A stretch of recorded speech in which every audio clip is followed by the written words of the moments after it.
Good morning, students. Here we discuss the gross anatomy of pleura. So in the gross anatomy of the pleura, first we discuss the definition. It is the pleura, they are a pair of closed serous sac-like cavity within which the lungs will invaginate, the lung birds will invaginate from the medial side. As a result of which the entire pleura on both the sides, they will be covering the lungs in such a way that they are enclosed serous sac-like structures. Now, this is the definition. We come across to the types of pleura or divisions of pleura. Basically, the pleura on the right and left side, as they are covering their serous sac-like cavities covering the lungs, each pleura, right and left side, is divided into two parts, parietal and visceral. So therefore, here we just simply put these arrows, and this is the parietal and this is the visceral pleura. The other name of the visceral pleura will be, it is also known as pulmonary pleura. Please note down, it will be also known as pulmonary pleura. So either it is visceral or pulmonary pleura, and the other is parietal pleura. And of course the parietal pleura is external and visceral pleura, pulmonary pleura is internal. Now we have to remember one thing, that as these lungs, now here supposing if we draw the outline, just the basic outline of the lungs, here we will draw the basic outline of both the lung. This is of one side, and over here this will be of other side, right and left. So therefore, here supposing we consider this one as right lung, this one as left lung, and we show that the trachea, as it is passing, the trachea will divide into bronchi, and respectively these are the two bronchi, right and left, and respectively they will keep on dividing inside. So this is how we have drawn the outline of trachea, the bronchi and the lungs, right and left. Now we'll cover the lung with the parietal and visceral pleura. So therefore, as we cover the lungs with parietal and visceral pleura, we will show that this covering over here, this is parietal, and then it will be continuous with the visceral. So this one will be visceral, and this visceral, once again it will be continuous with parietal at the lung root. These two places where the hilum of the lungs are there, they are basically also known as lung roots. So at the root of the lungs, parietal and visceral layer will be continuous with each other. Same way over here, if I draw, this is the parietal. Now this parietal will be continuous with the visceral layer at the root of the lung. So this one will be the visceral layer, and this is again continuous with parietal at the root of the lung. So therefore, by this diagram it is basically very simple and very clear now that here I will term this as parietal pleura, and I will term this as visceral pleura, or it will be also known as pulmonary pleura. So therefore, the parietal and visceral pleura will enclose a closed cavity. It will enclose one small cavity, pleural cavity, the pleural cavity between parietal and viscera. You can see that. Now these two layers will be continuous with each other. Remember, only at root of the lung and pulmonary ligament. Then, if we consider first the visceral pleura, now here if we consider this visceral or pulmonary pleura, how do we explain that? The visceral or pulmonary pleura is closely integrated with the surface of the lung tissue. It is closely applied to the surface of the lung tissue. See my finger? Here I am tracing the visceral pleura. Over here also I am tracing the entire visceral pleura. It is closely integrated with the basic connective tissue framework of the lung. So remember, second point, it is closely integrated with the basic connective tissue of the lung. Which pleura? Visceral pleura, that is pulmonary pleura. Now this pulmonary pleura or visceral pleura will be continuous with parietal pleura, once again at the root of the lung and pulmonary ligament. Similarly, the last point we can frame, the last point, how to frame the last point. The same visceral pleura is closely applied to the entire surface of the lung. Very closely it is integrated with the entire surface of the lung, intimately related with the surface of the lung, except at the root of the lung and except at the pulmonary ligament. So that means it is not applied to the lung, it is not attached to the lung at the root of the lung and pulmonary ligament. That is visceral pleura. This much is about visceral pleura. Now we focus our attention towards very important parietal pleura. Now this parietal pleura is divided into 4 parts according to the 4 different extensions. So what are the 4 basic parts of parietal pleura? Here, the 4 basic parts will be, this is called cervical pleura, the cervical part of parietal pleura, covering the apex of the lung, cervical pleura. Remember, these are the parts of parietal pleura. So here, this is cervical pleura. Remaining part covering the sides of the lungs, covering the anterior, lateral and posterior aspect of the lung, covering the entire side. It will be known as, this will be known as costal pleura. Costal pleura, covering the anterolateral surfaces of the lungs. It is present beneath the costal cartilages and ribs. So costal pleura, cervical pleura. Then base of the lungs. Now here, these are the base of the lungs. So the parietal pleura which covers the base of the lungs will be known as diaphragmatic pleura. Diaphragmatic pleura. And the last one, the pleura which is related to the mediastinal surface of the lungs. See here, where my fingers are there, the mediastinal surface of the lungs. This part of parietal pleura will be known as, this part of parietal pleura, both the sides, will be known as mediastinal pleura. So it will be known as mediastinal pleura. So basically our parietal pleura is divided into 4 different parts. First part will be costal pleura. Second part, we are going to discuss cervical pleura.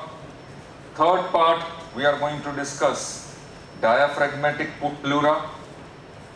And fourth part that we are going to discuss will be mediastinal pleura. So as of today, we are going to discuss how many parts of parietal pleura? We are going to discuss today costal pleura, we are going to discuss the cervical pleura, and we are going to discuss diaphragmatic pleura. For our understanding to be very simple and accurate, we will take first costal pleura, then we'll descend down and understand diaphragmatic pleura, then we'll ascend up and try and understand the cervical portion of the pleura. So therefore, considering the basic architecture of the parietal and visceral layer, first we discuss the costal pleura. The entire costal pleura definition will be, it will cover the inner surface of sternum, costal cartilage, ribs and the sides of vertebral bodies. The sternum, the costal cartilage, the ribs and the sides of vertebral bodies. And the same parietal pleura, which is now known as costal pleura, as it is lining the inner surface of these structures, it is separated from these structures by endothoracic fascia. It is separated from these bony structures by endothoracic fascia. Now our costal pleura, a beautiful line diagram we are going to draw. Our costal pleura will have attachment in the front, attachment behind, extension superiorly, extension inferiorly. Now according to this diagram, now after this I am going to rub this diagram, we are going to draw another couple of line diagrams, very simple. First let us understand this costal pleura. The entire costal pleura will have attachment anteriorly, in front, where behind the sternum, costal cartilage and ribs. The entire costal pleura will have attachment posteriorly, behind, where on either side of vertebral column. This costal pleura, anteriorly in front, it will be continuous with mediastinal pleura. And that line where it is continuous with mediastinal pleura is called costo-mediastinal line of pleural reflection.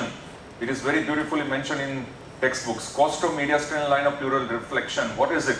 It is nothing basically but where the costal pleura anteriorly will be continuous with mediastinal pleura, that particular line of reflection where costal pleura is continuous anteriorly with mediastinal pleura is called costo-mediastinal line of pleural reflection. That is what we have to draw. Right and left side both.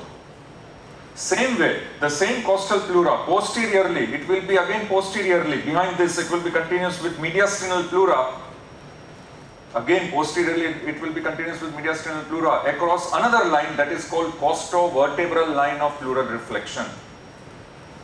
Many a times it is asked in one mark question answer, what is costo-mediastinal line of pleural reflection, or what is costo-vertebral line of pleural reflection? So what is costo-vertebral line of pleural reflection? Very simple. It is basically the costal pleura will be continuous with mediastinal pleura posteriorly across the sides of vertebral column.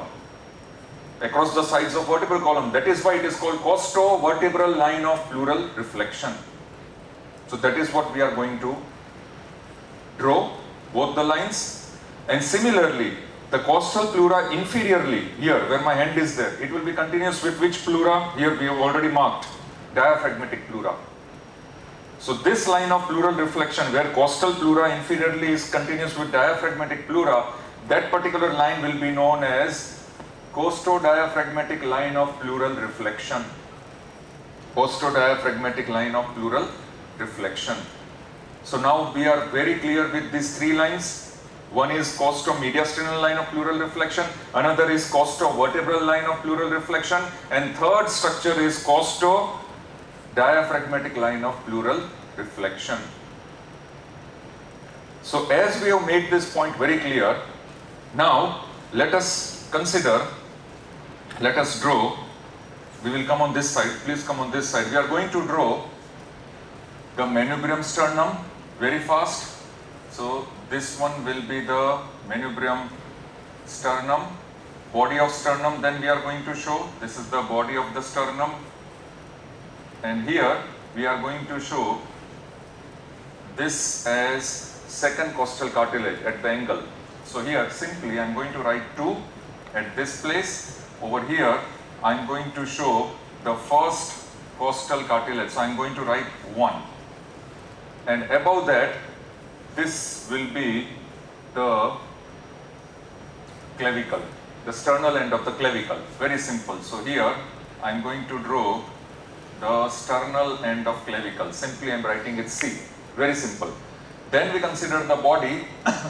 3, notch for the 3, then 4, 5, 6, and 7 will be half. Once again, 3, 4, 5, 6, 7 will be half. And here we are going to show xiphisternum. So here I am going to write xiphisternum. This one will be manubrium, and this one will be body of sternum.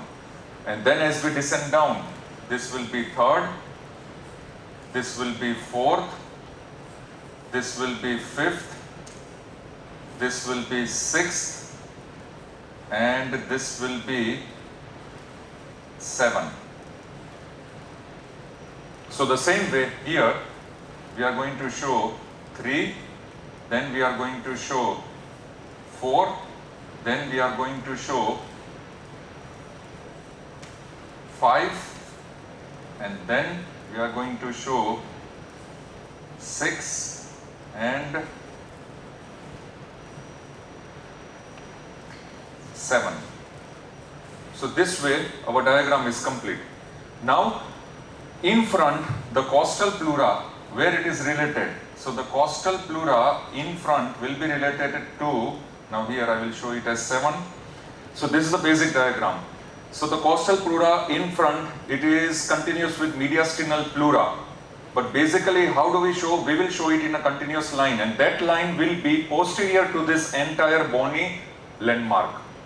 The entire bony mass which we have drawn, the line of pleural reflection Costal pleura will be continuous with mediastinal pleura in front, anteriorly, across costo-mediastinal line of pleural reflection. And that costo-mediastinal line of pleural reflection is what we have to draw on right side as well as on the left side.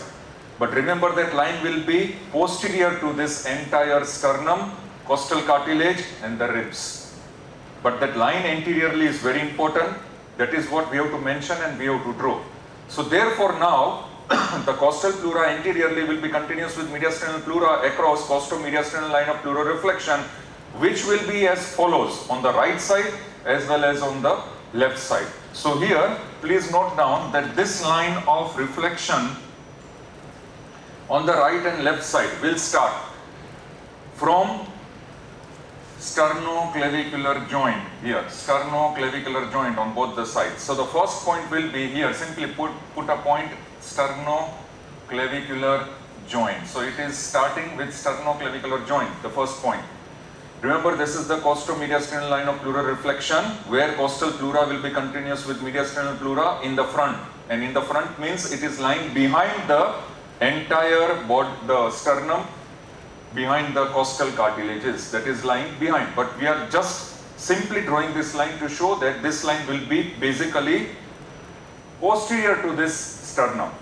So the first point on both the sides where costo-mediastinal line will start will be sternocostal joint. Second point, once again, second point will be at the middle of sternal angle. So this is basically sternal angle, the line of junction between manubrium and body of sternum, sternal angle. Second point on right and left side will be at the sternal angle. Third point, both the sides, it will be continuous till the level of fourth costal cartilage, level of fourth costal cartilage, right and left, up till the level of fourth costal cartilage. From here, both the sides, right and left, will differ. Both the sides will differ.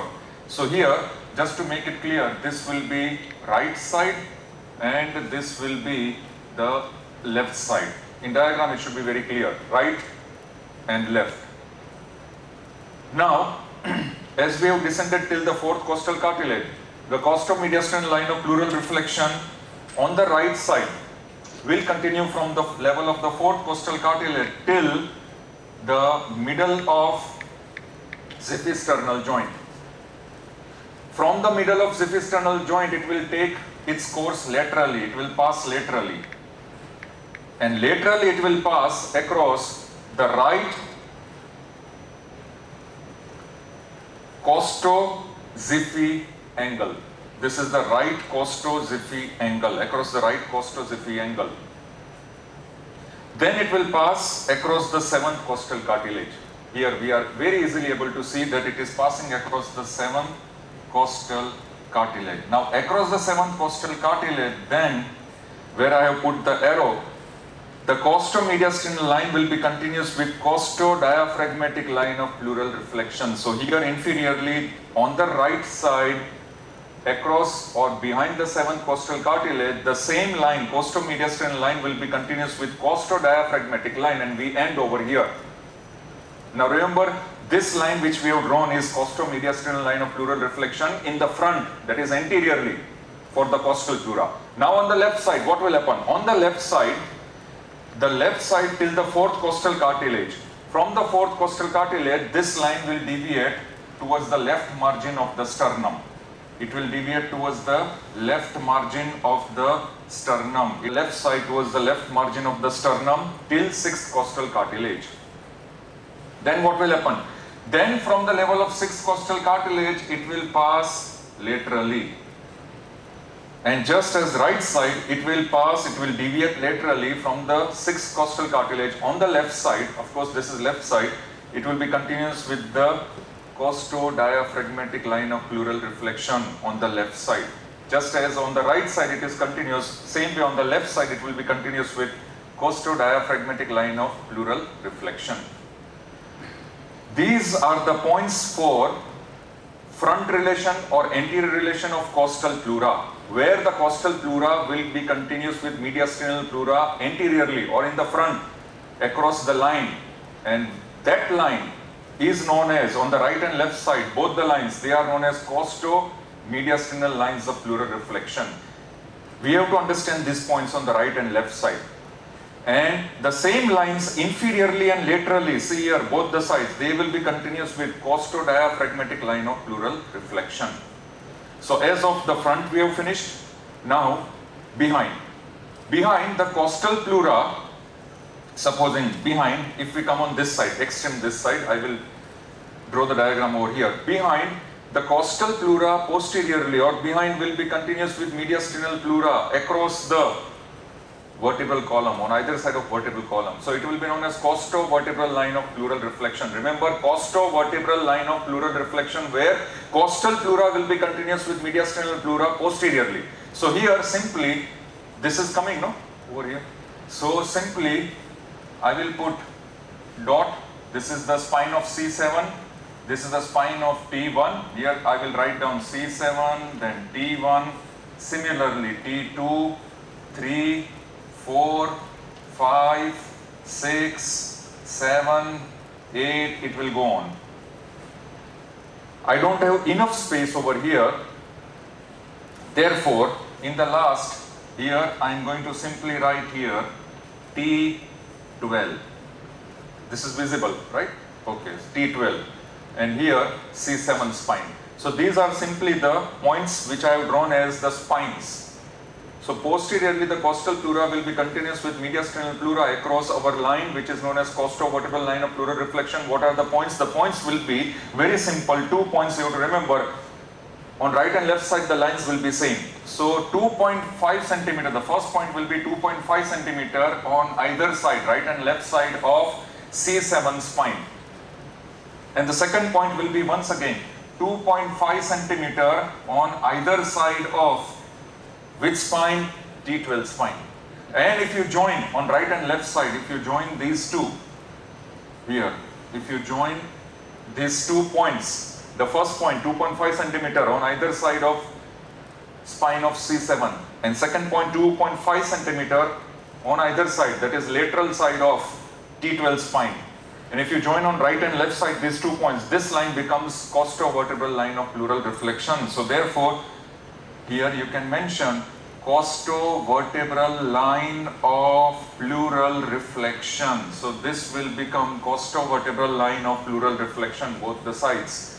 And remember, on both the sides, these lines are the points which are connecting, and these points are lined. They are basically present 2.5 centimeter lateral to C7 spines and T12 spines. So it is at this line where posteriorly costal pleura will be continuous with mediastinal pleura. So posteriorly costal pleura is continuous with mediastinal pleura across the line.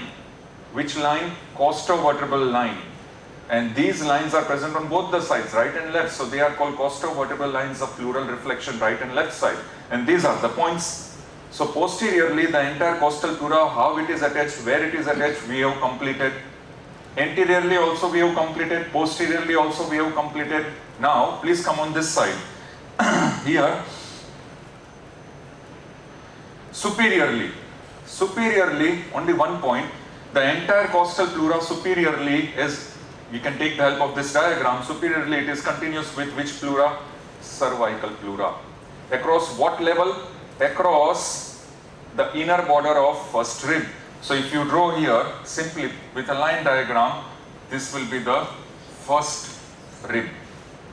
So across the inner border of first rib, superiorly the costal pleura is continuous with cervical pleura. So 3 different relations we have finished. One is in the front, one is behind, and one superiorly. Now inferior. Now inferiorly the entire costal pleura is continuous with diaphragmatic pleura here.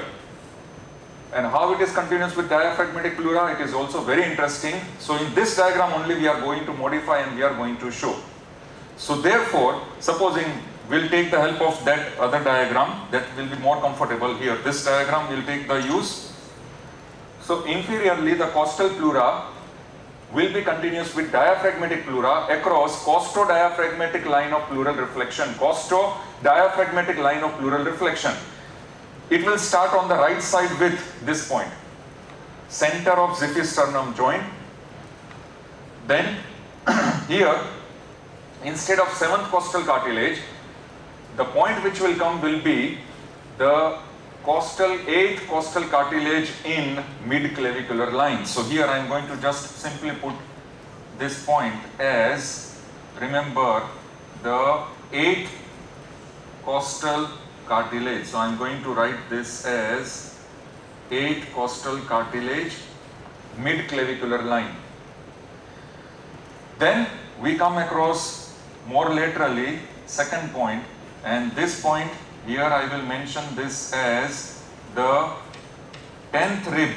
This will be the 10th rib across mid-axillary line. 10th rib across mid-axillary line. So here it is worth mentioning, this is the mid-clavicular line. Remember the midpoint of the clavicle, mid-clavicular line, vertical line, that will cut across 8th costal cartilage. Mid-axillary line, across the middle of axilla, vertically, it will cut across 10th rib.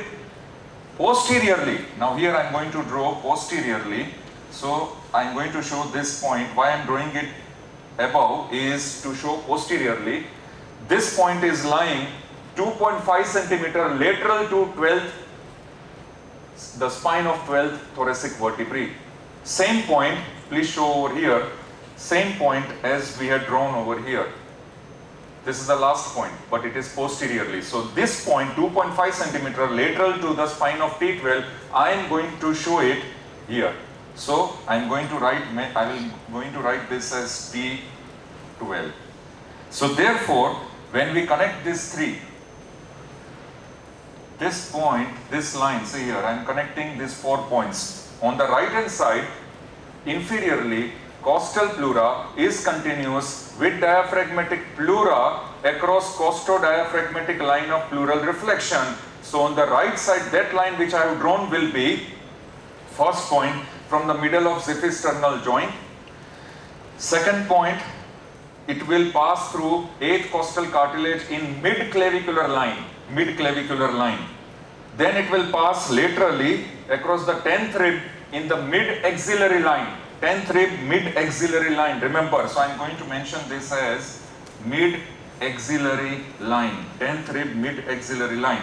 And posteriorly, the costal pleura will pass till the point which is located at the level of 12th thoracic spine. Spine of T12, 2.5 centimeter lateral to spine of T12, posteriorly.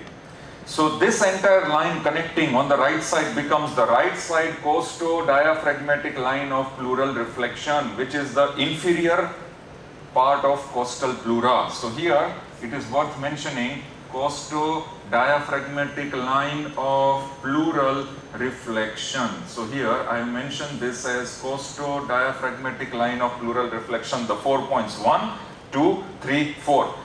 On the left side, very simple, very interesting also. On the left side, only 1 point is different. The remaining 3 points will be the same. So which point is different? The first point. On the left side, it will not be the center of xiphisternal joint. No. On the left side, it will be the left 6th costosternal point, junction. So this point will be known as the left 6th costosternal junction. Once again I will repeat, on the left side, the costodiaphragmatic line of pleural reflection will start from first point, which is different. That first point is called the left 6th costosternal junction. So from the left 6th costosternal junction, this point, it will start with, once again, here it will pass over second point on the left side, and this point will remain same. What is the name of this point? The 8th costal cartilage in mid-clavicular line. So it is basically the same. So here, the 8th costal cartilage, mid-clavicular line. Then it will pass across to another point. Which point? So here, if I simply rub this, so it will pass across to, here if I draw on this side, it will pass across to the 10th rib, across mid-axillary line. So therefore this will be 10th across the mid-axillary line, and then it will pass posteriorly across the point which is lying 2.5 centimeter lateral to spine of T12. So spine of T12, basically the point which is lying lateral, 2.5 centimeter lateral to spine of T12. This is the third point. So these 3 points will remain the same as that of the right side 3 points. Remember, right side 3 points and the left side 3 points will remain the same, and these 3 points, they are very frequently asked in MCQs or in 1 mark question answer. I repeat, they are asked in MCQs or 1 mark question answer. What are those 3 points? The 8th costal cartilage in mid clavicular line, the 10th rib in the mid axillary line, and point 2.5 centimeter lateral to the spine of T12. Now, what is the difference between the right and left side? The difference between the right and left side of costodiaphragmatic line will be only first point. On the right side, the first point will be at the center of xiphisternal joint. On the left side, the first point will be at the left 6th costosternal junction. That is the only difference. So therefore, now here, if I join on the left side all these points, this becomes costodiaphragmatic line of pleural reflection inferiorly, where costal pleura is continuous with diaphragmatic pleura inferiorly across this costodiaphragmatic line of pleural reflection. So this is of left side, this is of right side. Now, as we have finished costal pleura, please come on this side. As we have finished costal pleura, we will now consider the costal pleura we have discussed. Now we shall consider diaphragmatic pleura.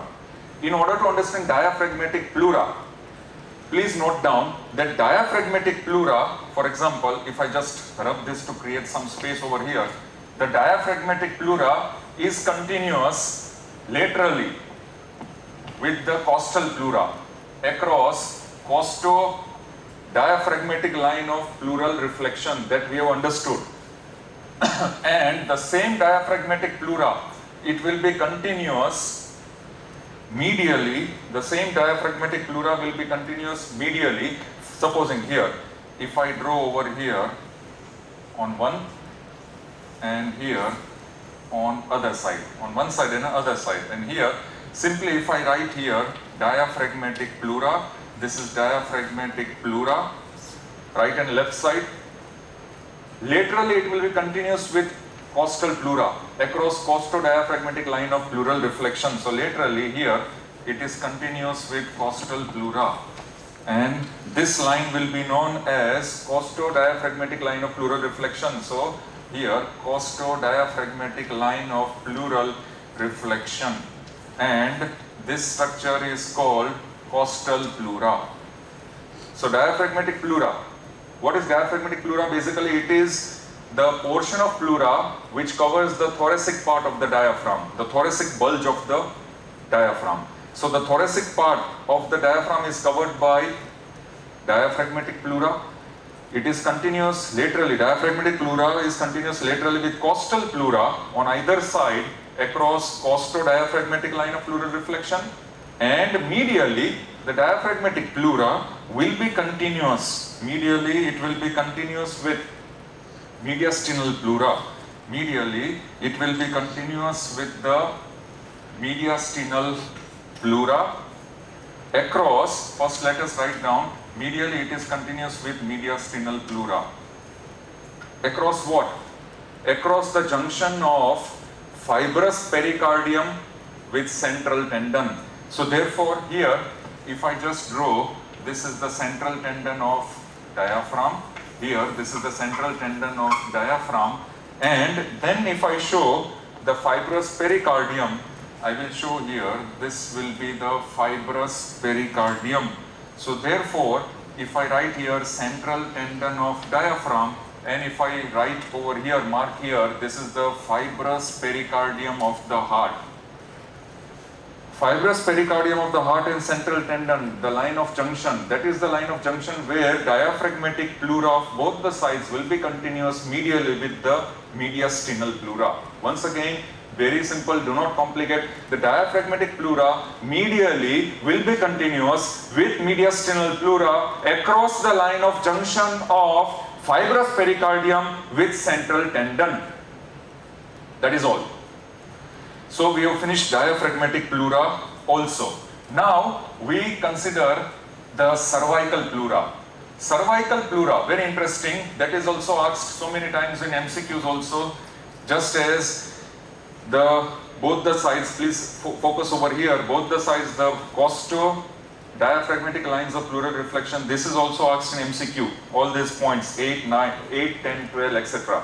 Same way, please come on this side, the cervical pleura.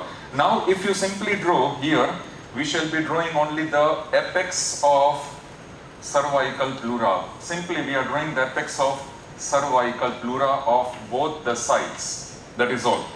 So, cervical pleura, the portion of costal pleura across the inner surface of the first rib will be continuous as cervical pleura, and this cervical pleura will cover the apex of the lung. Cervical pleura will cover the apex of lung. Only 2 points here you have to remember, and those 2 points are with respect to bony landmarks. What are they?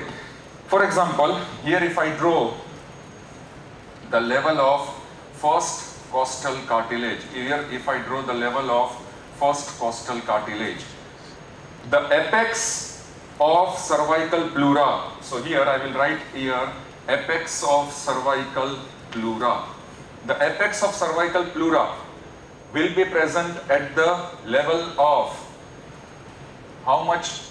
Around 3 to 4 centimeter above the first costal cartilage. So this level is very important. 3 to 4 centimeters above the level of first costal cartilage. So therefore the apex of cervical pleura will extend above the first costal cartilage. How much? 3 to 4 centimeter. This is asked in MCQ.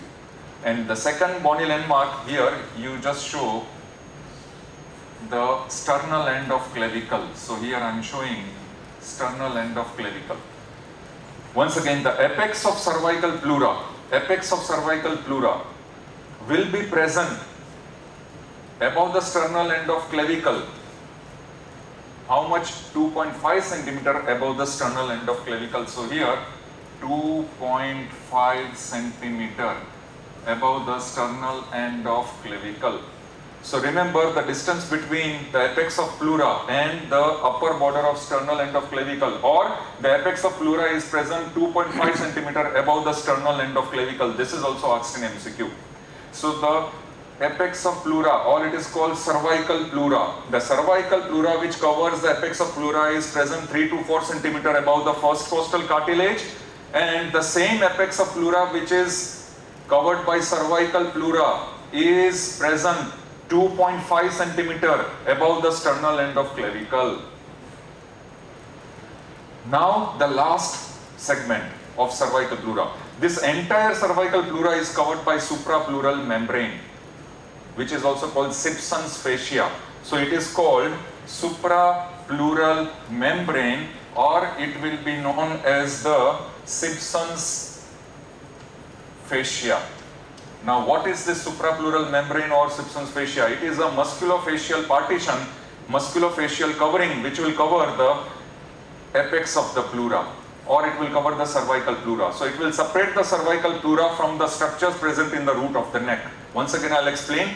The suprapleural membrane or Simpson's fascia, it is a musculofacial covering which will separate the cervical pleura from the structures present in the root of the neck. It is very simple.